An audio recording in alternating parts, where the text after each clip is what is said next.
পৃষ্ঠা ১৩৯। তাছাড়াও এখন থেকে ১৬০০ বছরের পুরনো ব্যবস্থা কোনো সংস্কার না করে অনুসরণ করলে ভুল হওয়াটা স্বাভাবিক। এর ফলে একটা গোটা দিনের তারতম্য হয়ে যায়। গুপ্ত প্রেস ও PM বাগচির পঞ্জিকা বহুল প্রচলিত হলেও কেউ কেউ একটি দৃক্সিদ্ধ পঞ্জিকার অভাব অনুভব করেন। সেই অভাব পূরণের জন্য আত্মপ্রকাশ করেছিল মাধবচন্দ্রের বিশুদ্ধ সিদ্ধান্ত পঞ্জিকা। প্রচলিত পঞ্জিকায় মুসলমানদের সন, মাস, তারিখ এবং পর্ব ইত্যাদি থাকে, কিন্তু তাতে তাদের চাহিদা মেটেনি। তার ফলস্বরূপ প্রকাশিত হল বৃহৎ মোহাম্মদীয় পঞ্জিকার।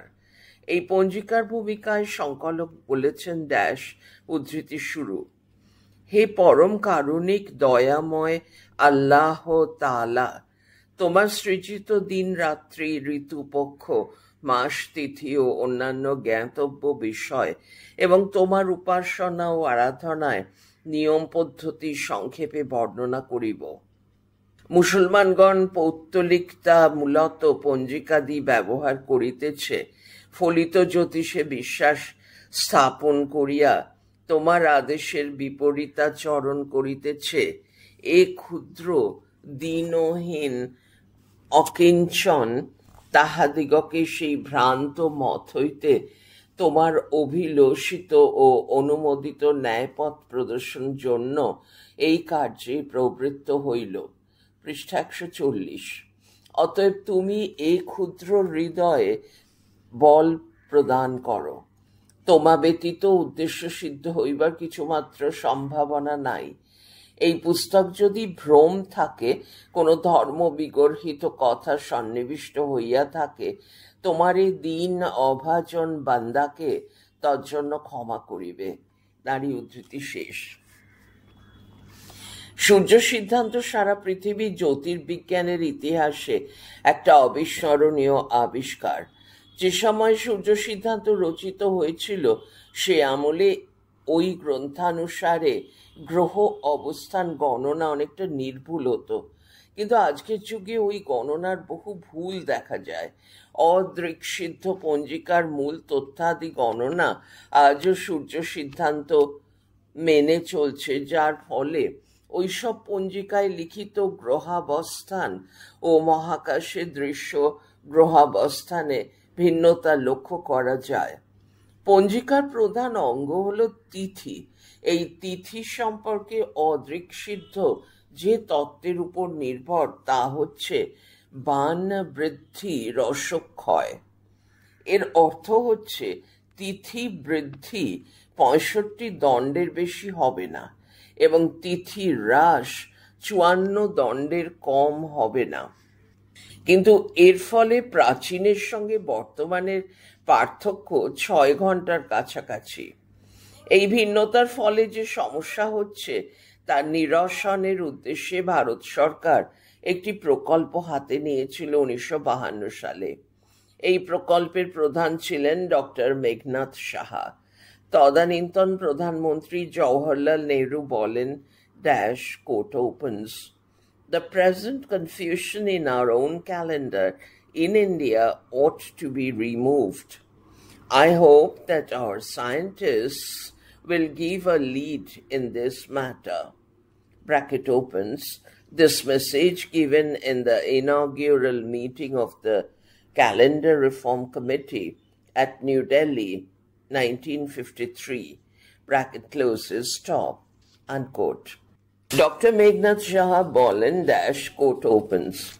The problem of Indian calendar reform was also seriously examined at Banaras, their ancient center of Indian culture and religion, by the late Pandit Madan Mohan Malaviya, Sri Sampurnananda and others, and the need for rectification of the present position was impressed upon.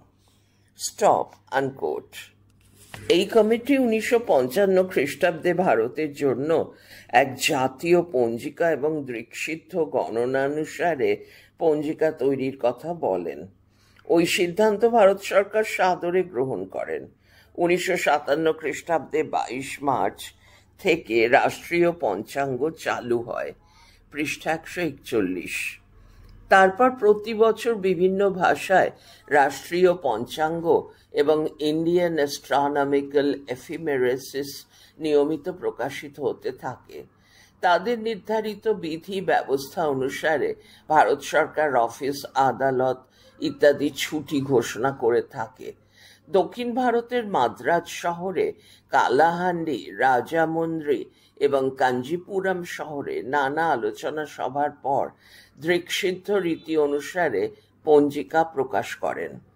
Bangla, Hindi, ইংরেজি, উর্দু, তেলেগু, তামিল, কানাড়া, মালয়ালম, মারাঠি ও গুজরাতি ভাষায় বিশুদ্ধ সিদ্ধান্ত বা দৃকসিদ্ধ পঞ্জিকা প্রকাশিত হয়। এর পরের বছরই ওড়িয়া এবং সংস্কৃত ভাষার পঞ্জিকা প্রকাশিত হতে থাকলো। একের পর এক যুক্ত হতে থাকলো অসমিয়া, পাঞ্জাবি ইত্যাদি। বর্তমানে অনেক প্রাদেশিক ভাষাতে দৃকসিদ্ধ মতে রাষ্ট্রীয় পঞ্চাঙ্গ প্রকাশিত হচ্ছে।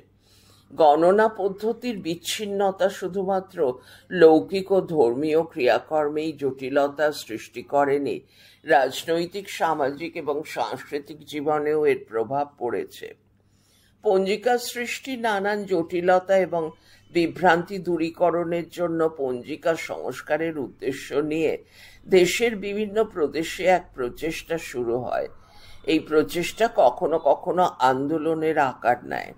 তখন উদ্ভব হয় কিছু সংস্কৃত পঞ্জিকার। এই পঞ্জিকাগুলোতে বিশুদ্ধভাবে তিথি, নক্ষত্রাদি গণনা শুরু হয় দৃকসিদ্ধ উপায়ে। তবে ওই সময় পঞ্জিকা সংস্কারকগণ তাঁদের গণনাতে শুদ্ধ ঋতুনিষ্ঠ সায়ন বৎসর গ্রহণ করতে পারেননি। সূর্য সিদ্ধান্তের বর্ষমান অক্ষুণ্ণ রেখে অন্যান্য বিষয়ের সংস্কারের মধ্য দিয়ে পঞ্জিকা সংস্কারে মন দিয়েছিলেন। এর ফলে সূর্য সিদ্ধান্তের বর্ষমান ত্যাগ করলেও প্রকৃত সায়ন বর্ষমান গ্রহণ করেনি। তাতে সর্বভারতীয় স্তরে সর্বজনগ্রাহ্য একটি জাতীয় বর্ষপঞ্জি থেকে সাধারণ মানুষ বঞ্চিত হয়েছে। পঞ্জিকাতে আমরা বিশেষ করে দেখতে পাই শকাব্দ, বঙ্গাব্দ, ইংরেজি, সংবত, হিজরি, ফাসলি, আমলি, মগি, বগড়ি, শন, ত্রিপুরাব্দা, চৈতন্যাব্দা, কামরূপীয়, শঙ্করাব্দা, বুদ্ধাব্দ ইত্যাদি উল্লেখযোগ্য। এছাড়াও বিভিন্ন পঞ্জিকায় উল্লেখ করা হয় কলিগতাব্দ, কল্যাম অব্দ, শকাব্দ, নিম্বার্কাব্দ, মহাবীর নির্বাণাব্দ, ভাস্করানব্দ, নানকাব্দ ইত্যাদি ইত্যাদি। তবে এগুলি প্রতিদিনের দিনলিপিতে স্থান পায় না। উক্ত অব্দের উৎসব, অনুষ্ঠান, মেলা, তিরোভাব, আবির্ভাব, তিথি, যোগ ইত্যাদি পঞ্জিকার নির্দিষ্ট দিনে স্থান পায়। পৃষ্ঠা 142। গুপ্ত প্রেস পঞ্জিকার দিনলিপির পাতায় দেখা যায় বঙ্গাব্দ, ভারতীয় শকাব্দ, খ্রিস্টাব্দ, হিজরি দিনপঞ্জি। প্রথমেই আমরা দেখি পঞ্জিকা দেখার পদ্ধতি। তারপরে আসে অয়নাংশ, লগ্নমান, বিভিন্ন পর্বদিন ও তার উপলক্ষে অফিস বন্ধ বিষয়ক তথ্য, দেশান্তর ভেদে সময় নির্ণয়। শুভ দিনের নির্ঘণ্টর মধ্যে থাকছে বিবাহ, অন্নপ্রাশন, বিদ্যারম্ভ, উপনয়ন, গর্ভাধান, গৃহপ্রবেশ, পুংসরণ, সীমান্তোন্নয়ন, দিরাগমন, সাধভক্ষণ, পঞ্চামৃতা, নামকরণ, নিষ্ক্রমণ, কর্ণভেদ, চূড়াকরণ, দীক্ষা, গৃহারম্ভ, দেবগৃহারম্ভ, নববস্ত্র পরিধান, পুংরত্ন ধারণ, শঙ্খরত্ন ধারণ, জলাশয়ারম্ভ, জলাশয় প্রতিষ্ঠা, বিক্রয় বাণিজ্য, বিপণারম্ভ, পুণ্যাহ, রাজদর্শন, দেবতা গঠন, দেবতা প্রতিষ্ঠা, বিষ্ণু প্রতিষ্ঠা, শিব প্রতিষ্ঠা, বৃক্ষ প্রতিষ্ঠা, নৌকা গঠন, নৌকা চালন, নৌকা যাত্রা, ক্রয় বাণিজ্য,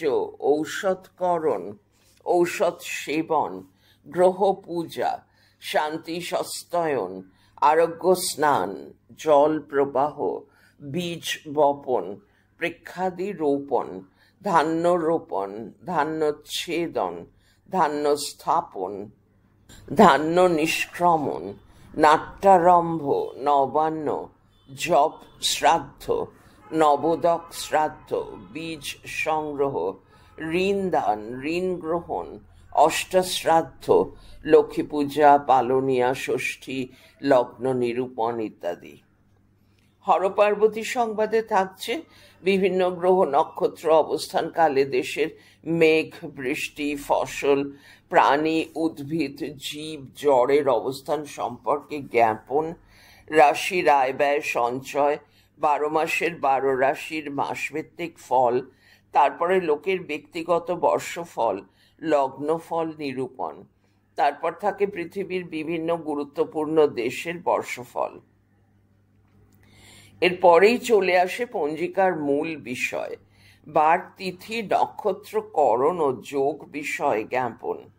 এর মধ্যে রয়েছে বার প্রকরণ, বার গুণ, কথনম, বারবেলা, কালবেলা, কালরাত্রি, মুহূর্ত কথা, কুলিক বেলা, কুলিক রাত্রি, তিথি কথা, মাস দগ্ধা, ত্রহস্পর্শ, নক্ষত্র, যোগ, করণ, বৃষ্টি ভদ্রা, যাত্রা প্রকরণ, যোগিনী চক্র, গ্রহ গোচর শুদ্ধি প্রকরণ, জোটক বিচার, গর্ভাধানাদি সংস্কার প্রকরণ, শিরজ্ঞান, অন্নপ্রাশন, কর্ণবেদ, বিবাহ ব্যবস্থা, বিবিধ ব্যবস্থা, শিশু ঋষ্টি, অষ্টাত্তরী দশা ও তার অন্তর্দশা ও ফল, বিংশোত্তরীয় ও অন্তর্দশা, জাতক শুভাশুভ প্রকরণ, গ্রহদোষ শান্তি, গ্রহদোষ মূলাদি, লগ্ন নির্ণয়, লক্ষ্মী পূজা ব্যবস্থা ইত্যাদি। এরপরে দেখতে পাই হিন্দু শাস্ত্রের বিধিনিষেধের সংবিধান। এগুলি হলো অশৌচ ব্যবস্থা, গর্ভস্থা বা শৌচ ব্যবস্থা, বালাদ্য মৌচ, সুতিকা শৌচ ব্যবস্থা, পৃষ্ঠা 143, সর্বজাতীয় শৌচ, দত্তক পুত্র সম্বন্ধীয় অশৌচ, অশ্বপিণ্ডা শৌচ, মৃত্যু বিশেষা শৌচ, সকল বর্ণের অশৌচ 70, রোগের প্রায়শ্চিত্ত, প্রায়শ্চিত্র পূর্বাহকৃত্য, মহাগুরু নিপাতে পালনীয়, প্রেত কার্যের অধিকারীগণ ও গোত্র প্রবরমালা। এরপরে আসে অন্যান্য বিষয়, যেমন পাশ্চাত্য জ্যোতিষ, স্বপ্নতত্ত্ব ও তিল তত্ত্ব, খনার বচন, নৈসর্গিক গণনা, যাত্রায় শিবজ্ঞান ইত্যাদি। এখানেই জ্যোতিষ বচন সমাপ্ত। দিনপঞ্জি শেষ হবার পরে কালা শুদ্ধি, একাদশীর উপবাস, অমাবস্যা এবং পূর্ণিমার উপবাস ও ঋষি পালন, গঙ্গা স্নানের যোগ, বিবিধ স্নানের যোগ, গ্রহণ বিবরণ, অন্যান্য গ্রহের উদয়াস্ত তালিকা, বিভিন্ন ব্রত, মেলা, উৎসব, অনুষ্ঠান যা আমাদের সমাজের সাথে যুক্ত। ডাইরেক্টরি অংশে থাকছে নিত্য নৈমিত্তিক কর্ম, গঙ্গা স্নানের মন্ত্র, বিবিধ স্থান মন্ত্র, তর্পণ বিধি, গুরু পূজা, নিত্য পূজা বিধি, বিশেষ পূজা বিধি, চন্দ্র মৌলি ন্যাস, অদ্ভুত শান্তি, বিবিধ জ্ঞাতব্য, সপ্তাহ ব্যবস্থা, জন্মতিথি কৃত্য, ঘটোৎসর্গ, ব্রত প্রকরণ, শ্রীকৃষ্ণ জন্মাষ্টমী ব্রত, শিবরাত্রি ব্রত, রামনবমী ব্রত, সত্যনারায়ণ ব্রত, বিপত্তারিণী ব্রত, ষট পঞ্চমী ব্রত, স্তব কবচ প্রকরণ, যজ্ঞোপবীত ধারণ মন্ত্র, পীঠস্থান ও দৈনিক মাহিনার হিসাব, সমাজবদ্ধ মানুষ হিসেবে জন্মদিন থেকে স্মরণীয় মৃত্যুদিন পর্যন্ত জীবনের প্রায় যাবতীয় কর্ম উপরিউক্ত অংশের অন্তর্ভুক্ত। নিচে একটি ছবি দেওয়া হয়েছে, লেখা চিত্র ৩, পাঁজির কূটসহ বিস্তারিত বর্ণনায় বর্তমান বাংলা পঞ্জিকার রূপ। 2000 সালের গুপ্ত প্রেস পঞ্জিকা, খুবই ছোট ছোট প্রিন্ট। এটি পড়া হলো না। পৃষ্ঠা 144। বইয়ের বিষয় নির্দেশিত করার জন্য যেমন বিষয়সূচি তেমনি পঞ্জিকার বিষয়সূচি দেওয়া থাকে, যেমন অক্ষয় তৃতীয়া, অক্ষয় নবমী, অক্ষয়া, অখণ্ড দান, দ্বাদশী ব্রত, অগস্তার্ঘ্য দান, অঘোর চতুর্দশী ব্রত, অনন্ত চতুর্দশী ব্রত, অন্নপূর্ণা পূজা, অম্বুবাচী প্রবৃত্তি, অম্বুবাচী নিবৃত্তি, অপরপক্ষীয় শ্রাদ্ধ ও তিল তর্পণারম্ভ, অরবিন্দের জন্মদিবস, অরন্ধন, অরণ্য ষষ্ঠী, অশূন্য সায়না দ্বিতীয় ব্রত, অশোক ষষ্ঠী, অশোকাষ্টমী, অয়নাংশ শোধিত লগ্নমান, অলোকামাবস্যা ব্রত, আমার্তকী ব্রত, ইতু পূজা, ঈশ্বরচন্দ্র বিদ্যাসাগরের তিরোভাব, উমা চতুর্থী, উদিচ্যাঙ্গ পূজা ও তপ্ত মুদ্রা ধারণ, উত্থানৈকাদশী, ঋষি পঞ্চমী, একাদশীর উপবাস, করতোয়া স্নানের যোগ, কাত্যায়নী ব্রতারম্ভ, কাত্যায়নী ব্রত সমাপন, কার্তিকী ব্রতারম্ভ, কার্তিকী ব্রত সমাপন, কার্তিকেয় ব্রত, কালাশুদ্ধি, কৃষ্ণ জয়ন্তী, কৃষ্ণ কলঙ্কিনী ব্রত, কেশব ব্রত আরম্ভ ও সমাপন, কুক্কুটি ব্রত, কৌশী অমাবস্যা, গঙ্গা স্নানের যোগ, গঙ্গার জোয়ার ভাটা, গন্ধেশ্বরী পূজা, গণেশ পূজা, গুরু পূর্ণিমা, গুহ ষষ্ঠী, জন্মাষ্টমী, গোষ্ঠ বিহার, গোবর্ধন পূজা ও অন্নকূট, গোবিন্দ দ্বাদশী, গৌর পূর্ণিমা, গৌরী ব্রত,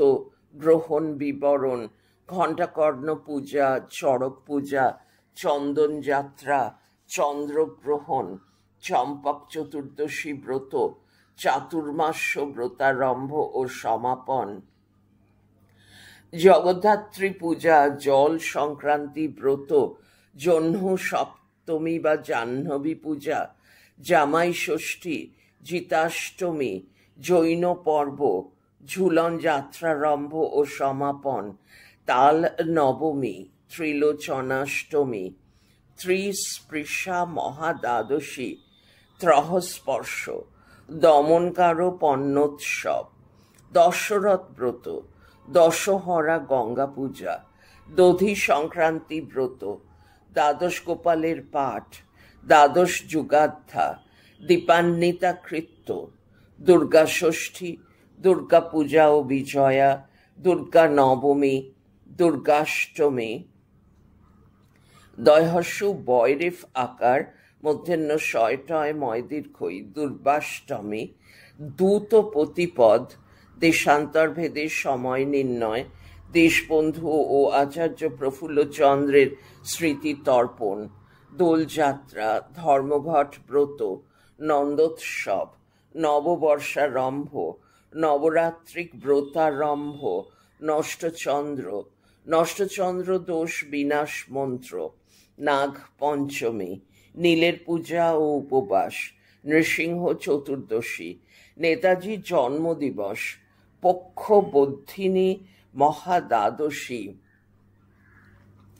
পবিত্রারোপণ, পর্যশন পর্ব, পার্শ্বেকাদশী, পাষাণ চতুর্দশী ব্রত, পিপিতকী দ্বাদশী ব্রত, পুষ্পাষ্টকা শ্রাদ্ধ, পুষ্যাভিষেক যাত্রা, পৌষ পার্বণ, পর্বদিন উপলক্ষে অফিস বন্ধ, ফলহারিণী কালিকা পূজা, ফুলদোল, ভীমাষ্টমী, ভীষ্ম পঞ্চক, ভূত চতুর্দশী, ভৈমী একাদশী, ভোলানন্দ গিরি মহারাজের তিরোভাব, ভ্রাতৃদ্বিতীয়া, মঘা ত্রয়োদশী, মঙ্গলাদি গ্রহের উদয়াস্তাদির তালিকা, মদন ত্রয়োদশী ও কন্দর্প পূজা, মদন ভঞ্জি, মনসা পূজা ও ভাসান, মন্থন ষষ্ঠী বা চপটা ষষ্ঠী, পৃষ্ঠা 145।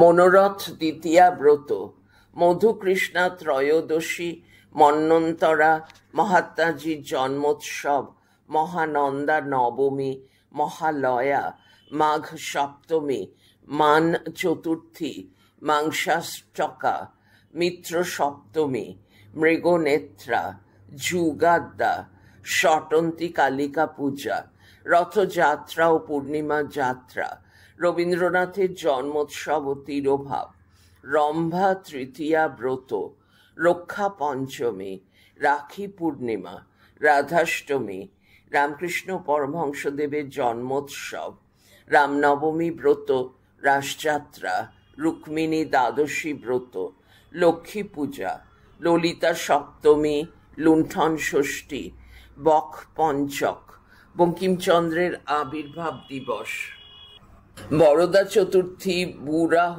দ্বাদশী, বলরামজিউর উৎসব, বলদেবের জন্মযাত্রা, বারুণী, বামন দ্বাদশী, বালানন্দ ব্রহ্মচারী মহারাজের তিরোভাব, বাসন্তী পূজা ও বিজয়া, বিধান সপ্তমী ব্রত ও আরোগ্য সপ্তমী ব্রত, বিবেকানন্দ মহাপুরুষের জন্মতিথি, বিপত্তারিণী ব্রত, বিবস্বৎ, পয়হস্যই ব দন্তেশ্বয় বফলা খণ্ডত্ব দন্তেশ্ব, বিবস্বৎস সপ্তমী ব্রত ও সূর্য পূজা, বিশ্বকর্মা পূজা, বিজয়া দশমী, বীর প্রতিপদ, বীরাষ্টমী ও মহাষ্টমী ব্রত, বুদ্ধ পূর্ণিমা, বৈকুণ্ঠ চতুর্দশী, বৈষ্ণব পর্বদিন, বৈষ্ণব ব্রত তালিকা, বৌদ্ধ পর্বদিন, ব্রহ্মপুত্র স্নানের যোগ, ব্রাহ্ম সমাজের ভাদ্রোৎসব ও মাঘোৎসব, শঙ্করাচার্যের জন্মতিথি মহোৎসব, শলোত্থান, শয়নৈকাদশী, সাকাইকা শ্রাদ্ধ, শিখ দিগের পর্বদিন, শিবরাত্রি, শীতলা ষষ্ঠী, শীতলাষ্টমী, শ্যামা পূজা, বর্ষপঞ্চমী ব্রত, সরস্বতী পূজা, সর্বজয়া ব্রত, সাধারণতন্ত্র দিবস, সাবিত্রী ব্রত, সিদ্ধি বিনায়ক ব্রত, সীতানবমী ব্রত, সূর্যগ্রহণ, সৌভাগ্য চতুর্থী ব্রত, স্কন্দ ষষ্ঠী, স্বাধীনতা দিবস, স্নানযাত্রা, হরিতালি চতুর্থী, হরিষষ্ঠী ও হোরা পঞ্চমী, লক্ষ্মী বিজয়। ইংরেজিতে অ্যালমানাক ও ডিরেক্টরি হদিশ মিলেছে 19 শতকের প্রথম থেকেই, এমনকি 1790-তেও বেঙ্গল ক্যালেন্ডার ও রেজিস্টারে থাকছে কোম্পানির কর্মচারীদের পূর্ণাঙ্গ তালিকা। স্কট অ্যান্ড কোম্পানি প্রকাশিত Calcutta annual directory and register পাচ্ছি 1807-এ, তবে 19 শতকের মাঝামাঝি পৌঁছনোর আগে তথ্যপঞ্জির বিস্তার তেমন করে দেখা যায় না। 1840-এ Scott and company Bengal annual directory and রেজিস্টারে কলকাতা বাজারের তালিকা, বিশিষ্ট নেটিভ অধিবাসীদের তালিকা এবং কলকাতার রাস্তার তালিকা, স্ট্রিট ডিরেক্টরি প্রথম নজরে পড়ে 1856 খ্রিস্টাব্দে প্রকাশিত A.G. রুস্যাক সংকলিত the Calcutta directory for the town of Calcutta গ্রন্থে। 1890-এ প্রকাশিত হয় কলিকাতা দর্শন, ইতিহাস ভূগোল, দর্শনীয় স্থান, রাস্তা ডাইরেক্টরি, পৃষ্ঠা 146। এরপর 1892 থেকে 93 Calcutta street guide and directory, Kalikata পথ প্রদর্শক ডাইরেক্টরি। মানচিত্র সংবলিত এই গ্রন্থের বিষয় আখ্যানেই উল্লিখিত। পৃষ্ঠা 146 চলছে। উদ্ধৃতি শুরু।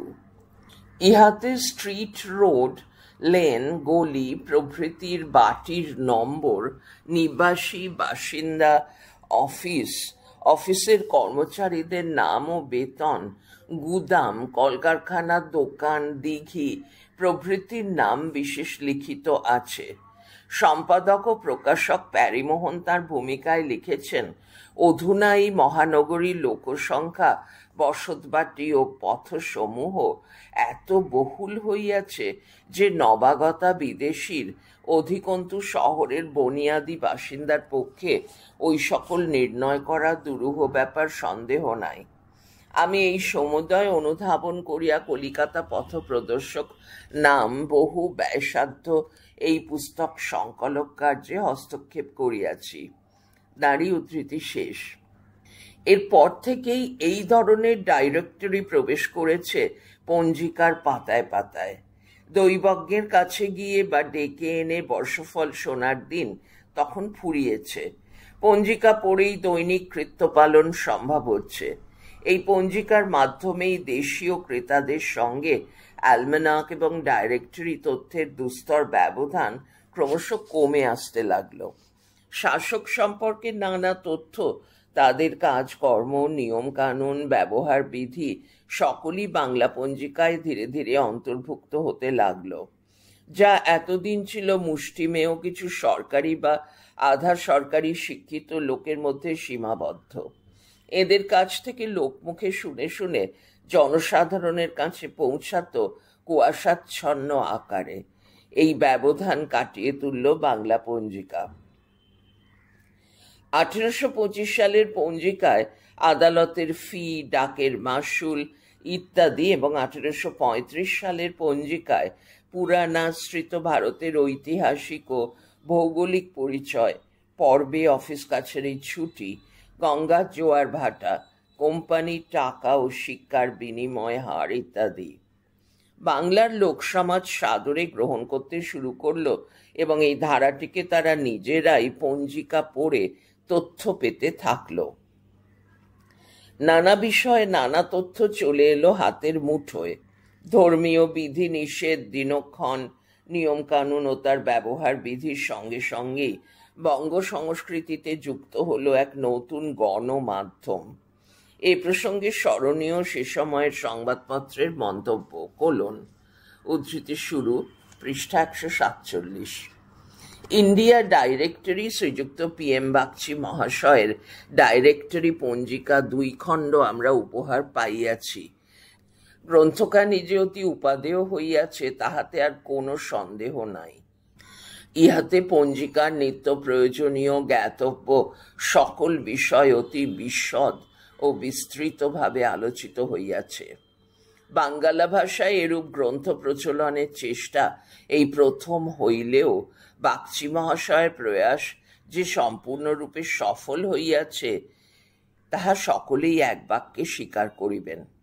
যাহারা ইংরেজি ভাষায় অনভিজ্ঞ তাহাদিগের পক্ষে এই ডাইরেক্টরিখানি একটি অমূল্য রত্ন। থ্যাকার কোম্পানির ডাইরেক্টরির প্রায় অধিকাংশ বিষয়টি ইহাতে আছে, অথচ মূল্য অতি সুলভ। এরূপ নিত্য প্রয়োজনীয় গ্রন্থের বহুল প্রচার দেখিলে আমরা সুখী হইব। নারী উদ্ধৃতি শেষ। ক্যালেন্ডারের মাধ্যমে শুধু তারিখ পাওয়া যেত, অন্যদিকে পঞ্জিকার তারিখের সঙ্গে সঙ্গে তিথি এবং অন্যান্য জ্যোতির্বৈজ্ঞানিক তথ্য পরিবেশিত হতো। উৎসব, পালা পার্বণ, আবহাওয়া, চিকিৎসা, রান্নাবান্না, স্বাস্থ্যবিধি, সামাজিক ক্রিয়াকর্ম ইত্যাদি নানা তথ্য প্রতিফলিত হতো সেই লোকজীবন উদ্ধৃতি শুরু, যাকে এক অর্থে লৌকিক বিজ্ঞান ভাবনা বলেও ধরতে পারি। উদ্ধৃতি শেষ। নারী। মুদ্রিত পঞ্জিকা আসার পরে এই দৈবজ্ঞের নির্ভরতা থেকে যেন অনেকটা মুক্তি পেল বাঙালি সমাজ।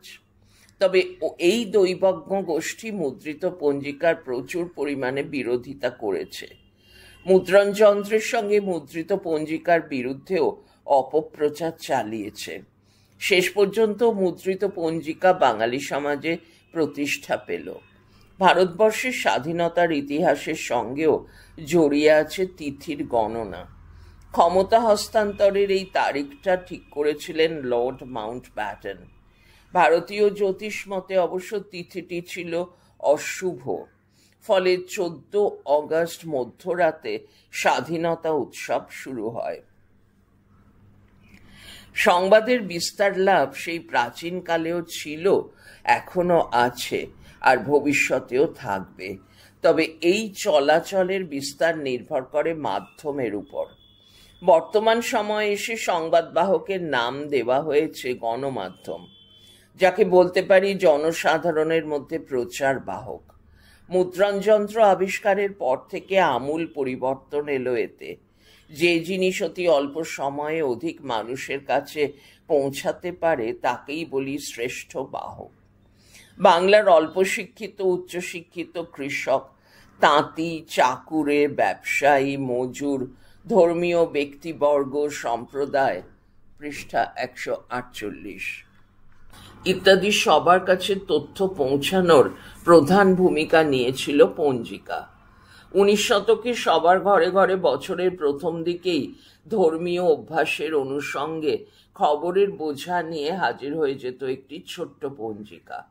প্রকাশক সংস্থারা অত্যন্ত সচেতনভাবে ধর্মীয়, সামাজিক, লৌকিক, পারলৌকিক মন্ত্রতন্ত্র, নিয়ম শৃঙ্খলার সমান্তরালে স্থান দিতে থাকে ভারতীয় সংস্কৃতির সমাজনীতি, অর্থনীতি ও রাষ্ট্রনীতির সঙ্গে সম্পৃক্ত বিষয়কেও।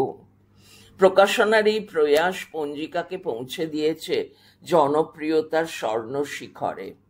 প্রতি বছর যেখানে হাতে লেখা পুঁথি থাকত কেবলমাত্র গণক পুরোহিতদের হাতে, এক ধাক্কায় সেই পঞ্জিকা মুদ্রিত হয়ে বিক্রি হতে থাকলো লক্ষ লক্ষ কপি। বঙ্গদেশের সর্বোচ্চ বিক্রিত বইয়ের তালিকায় বর্ণলিপির পরেই স্থানের দাবি রেখেছিল এই পঞ্জিকা। বাঙালি সমাজে পঞ্জিকার গুরুত্ব পান তামাকের মতো। ব্যক্তি, পারিবারিক, সামাজিক, প্রাদেশিক, জাতীয় ও আন্তর্জাতিক স্তরের কোনো অংশ ছাড় পায়নি এর আওতা থেকে। হিন্দু বাঙালি জনজীবনের বিভিন্ন দিক স্থান পেয়েছে বাংলা পঞ্জিকাগুলিতে। তার মধ্যে প্রচার মাধ্যমের ভূমিকা ছিল খুবই গুরুত্বপূর্ণ। গণমাধ্যমের একমাত্র বাহক হয়েছিল এই পঞ্জিকা। ভারতবর্ষ কৃষিপ্রধান দেশ। এই কৃষি সম্বন্ধীয় নানা বক্তব্য পঞ্জিকাগুলিতে স্থান পেয়েছে। 1850 সালের ভার্নাকুলার লিটারেচার কমিটি প্রকাশিত নতুন পঞ্জিকায় মাসিক কৃষিকার্য শিরোনামে বাংলা 12 মাসের মাসভিত্তিক আবহাওয়ার বিষয় নিয়ে একটি নির্দেশিকা প্রকাশ করেছে।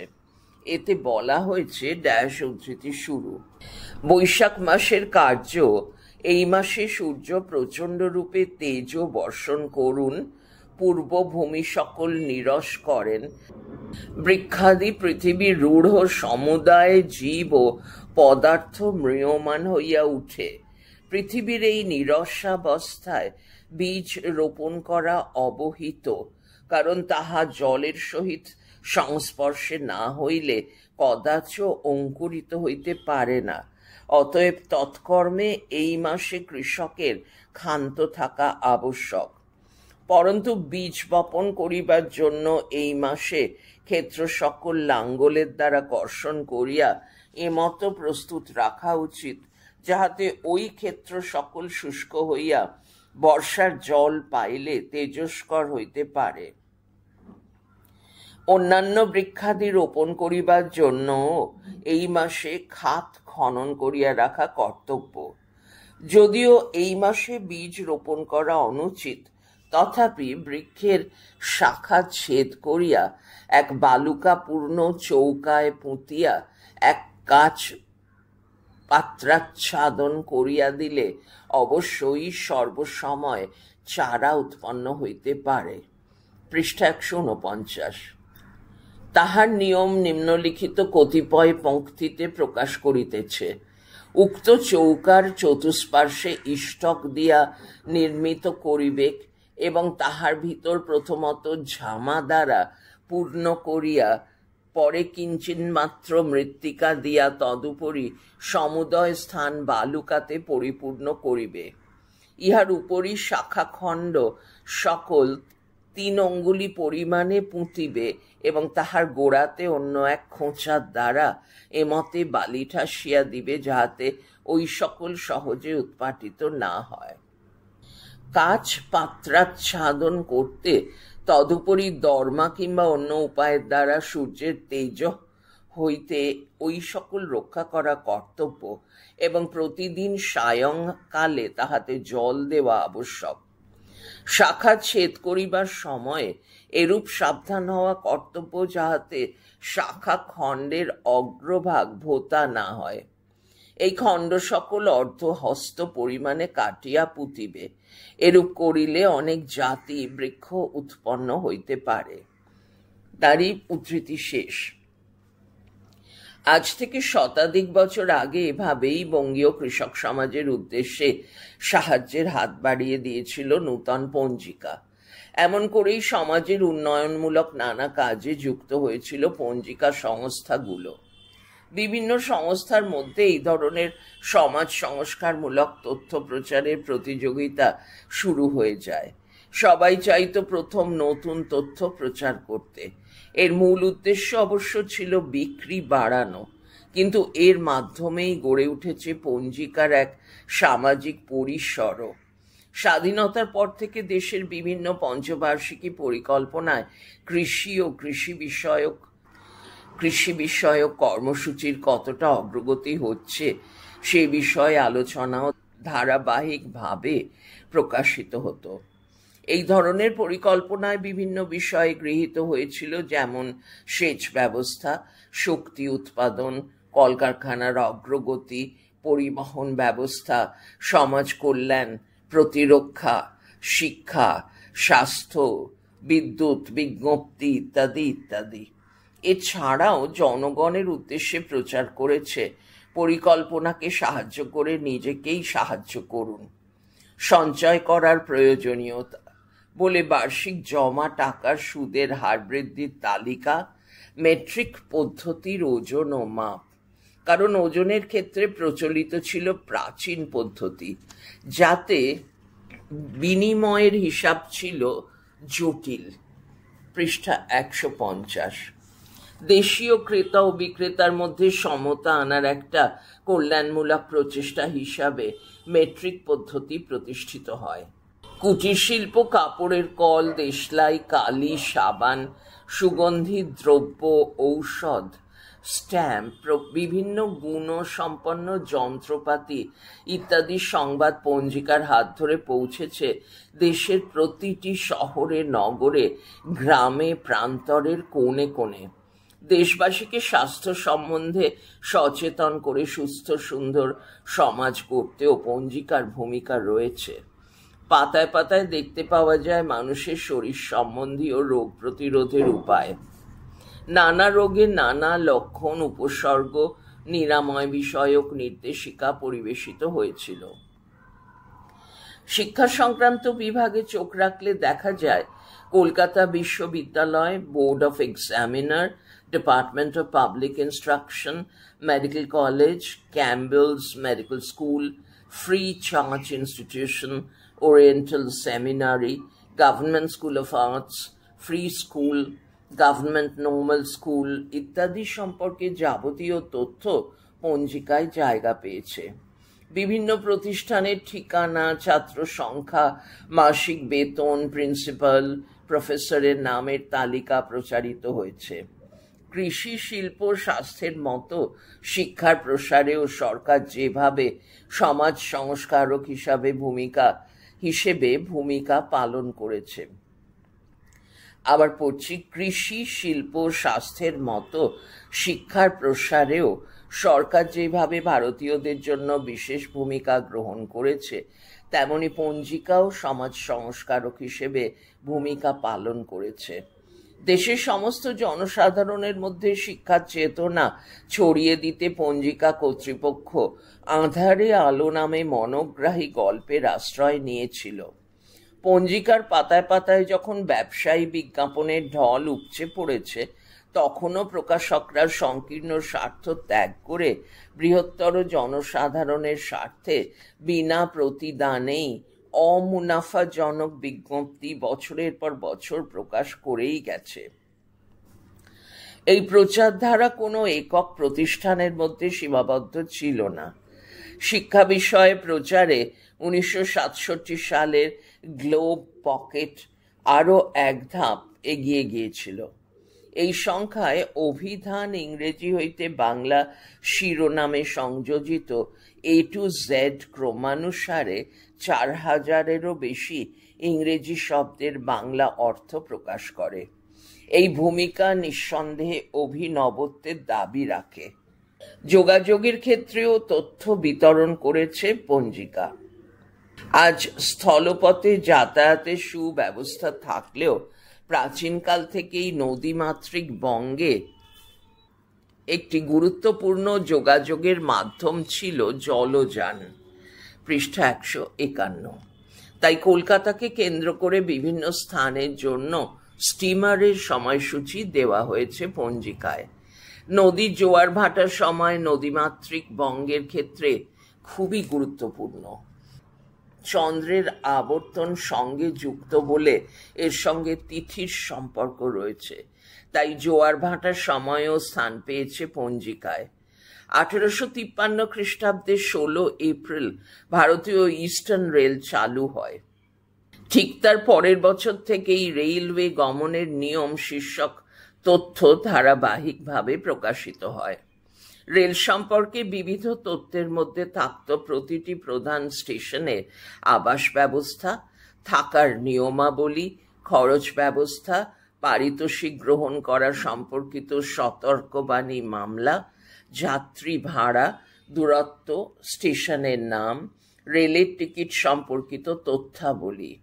এছাড়া থাকত ঘোড়ার গাড়ির জন্য মাশুল সম্পর্কিত তথ্য, থাকত কলকাতা ও তার পার্শ্ববর্তী শহরের হ্যাকনি গাড়ি, পালকি ভাড়া ও সঙ্গে তার রেজিস্ট্রি মাশুল, হুগলি ব্রিজের উপর টোলের হার ও ব্যবহার বিধি ইত্যাদি। যান ডাইরেক্টরি শীর্ষক বিভাগে ভারতের ভিন্ন ভিন্ন প্রদেশ, গ্রাম ও নগরে যাতায়াতের উপায়, বাস রুট ইত্যাদি। কলকাতা সুপ্রিম কোর্টের কার্য সময়, আদালতের খরচ, মামলা মোকদ্দমার নথিভুক্তি, নিষ্পত্তির জন্য বিচারকের বসার সময় বিস্তারিত খবরাখবর।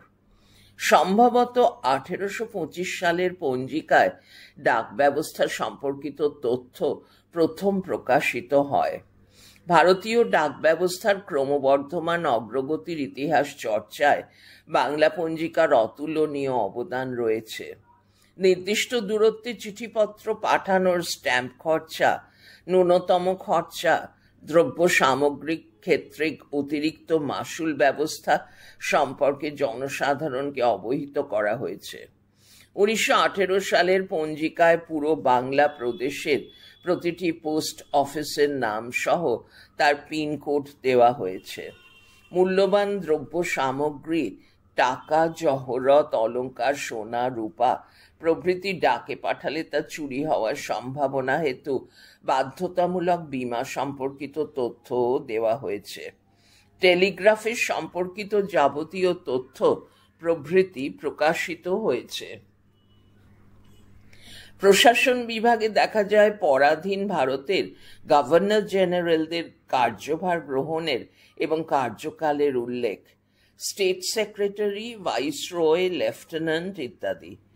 বিদ্যা ধর্মানুশীলন সভা, সাধারণ গ্রন্থাগার, পৃষ্ঠা 152, এবং এই ধরনের অন্যান্য বিষয়গুলির প্রতিষ্ঠাকাল, ঠিকানা, জমিদারের নাম ঠিকানা, কলকাতা শহরের প্রতিটি রাস্তার নাম, প্রতিটি বাড়ির নাম্বার, বাড়িওয়ালার নাম প্রকাশিত হতো।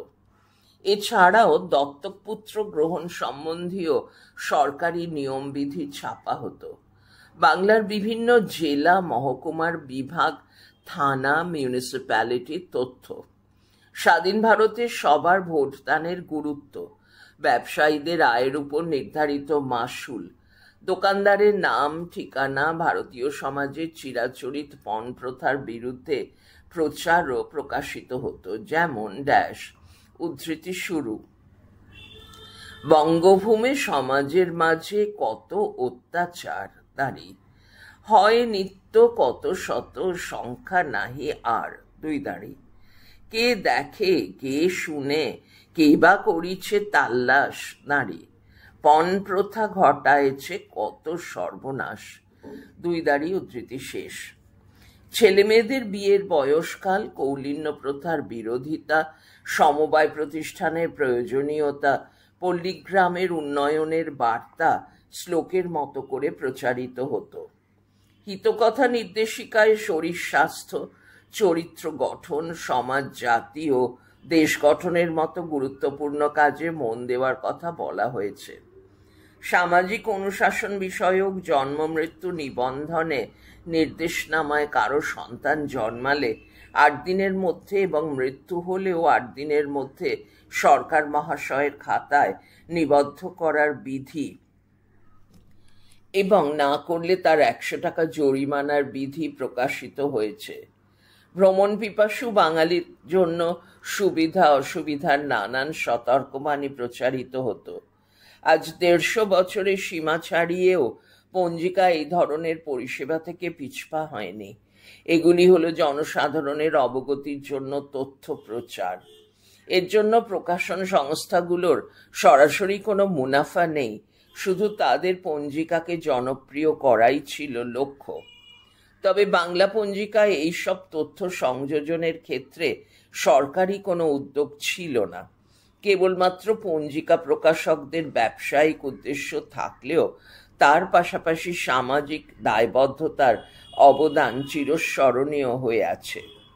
পড়া চলছে পরের ফাইলে।